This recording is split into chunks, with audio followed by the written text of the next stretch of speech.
60 किल्ले जिंकले, 2च किल्ले बांधले, 2 बांधले त्या प्रतापगड, एक सिंधुदुर्ग.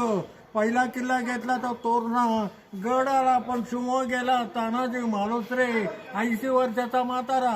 आधी लग्न कोंडाण्याचे, मग रायबाचं, म्हणून धन्य शिवाजी धन्य जे तानाजी, प्रेमे आधी करून उडी घातली. आईच्या दरबारात आला. आई हात बांधायचा नाही, हात मर्द मराठा, समजलं ना, मर्दाची भूमी, रक्ताची भूमी. आणि मी रेकॉर्ड करा का सांगितलं की त्याच्याकरता माहिती आहे. इतक्या लांबून आला, त्याची माहिती घ्या, आईचा आशीर्वाद घ्या, निघून जावा. पैशासाठी नाही बसलो. आपल्या पूर्वज येतात, पूर्वजांना माहिती द्यायची. माहिती ऐकल्यानंतर वाटलं पाहिजे आपण प्रतापगड पाहिला. या भूमीला काय म्हणतात? अलंकापुरी महाराष्ट्र. महाराष्ट्राचा किल्लेदार. महाराजांनी 360 मध्ये पहिला किल्ला घेतला तोरणा गड आला, पण शिव गेला. तानाजी मालुसरे, 80 वर्षाचा म्हातारा. आधी लग्न कोंढाण्याचे, मग रायबाचं, म्हणून धन्य शिवाजी धन्य